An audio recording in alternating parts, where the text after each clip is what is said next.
अगर लड़के से ये कह दिया जाए कि मैं तुझे अपने घर में से कुछ हिस्सा नहीं देंगे, तू घर से निकल जा, 20 साल घर से बाहर रहना, घर में आ नहीं सकता, हो सकता है माता पिता की मौत कर दे, रात बरात आएगा अपने माता पिता की मौत कर देगा। पर लड़का 20 साल की बात छोड़ो, लड़का 10 महीने बाहर नहीं रह सकता है। अगर इतनी बात कह दी कि तू 10 महीने तक इस घर में नहीं आना, बताओ भाभी जी, किसी के अंदर इतनी ताकत है? पर लड़की के अंदर बहुत सामर्थ्य है मेरी माता बहनों, पर लोग समझते नहीं। इसलिए कहना है कि मेरे भैया मेरे दादा लोग इस दहेज के चक्कर में मत पड़ो, न तुम्हारी वो बर्बादी हो जाएगी। मैंने कल बात चल रही थी हमारे भूरे चाचा जी के घर पे, जो किसी का बाप अगर 1 करोड़ में शादी अपनी लड़की के करता है तो वो औकात नहीं है लड़के वाले की जो लड़की से जमान उठाकर बात कर जाए, क्योंकि उसने 1 करोड़ दिया, 50 लाख दिए, तो ये समझ रहे ना कि वो 50 लाख इसलिए दे रहा है क्यों ये कह रहे थे कि मेरे पास में धन दौलत की कोई कमी नहीं, जो तुम मांगो वो हम दे देंगे। पर ये समझ लेना कि वो धन दे रहा है पर लड़की के अंदर संस्कार नहीं है। वो लड़की तुम्हारे घर में न किसी का मान करेगी न सम्मान करेगी। जो हमारी गरीब की लड़की जो आज पैसा वालों के घर में चली जाती है, वो लड़की सदैव इज्जत करती है, पर मेरे दादा कोई पहचानने वाला नहीं है।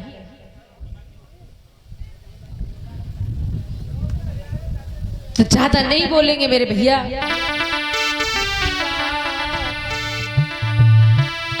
दुई कुल की उजियारी है,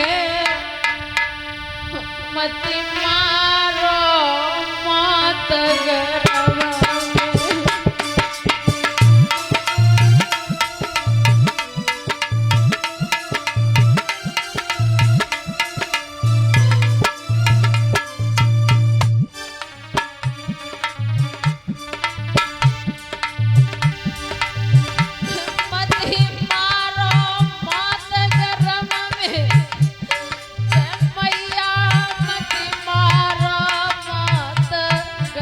में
तो माता बहनों कहना है कि बेटी एक धान की पौध होती है, कहीं पर लगती है, कहीं पर उगती है, कहीं पर लगती है।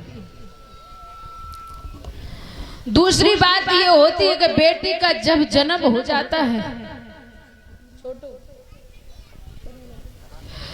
जब बेटी का जन्म हो जाता है मेरी माता बहनों, जिस दिन से जन्म होता है, अगर बेटी घर में कोई बात कह दे तो माता पिता भाई के मुंह से सिर्फ एक ही शब्द निकलता है, तो चलो कुछ समय की बात है, ये पराए घर की है, पराए घर की है, कुछ समय की बात है, ये पराए घर चली जाएगी।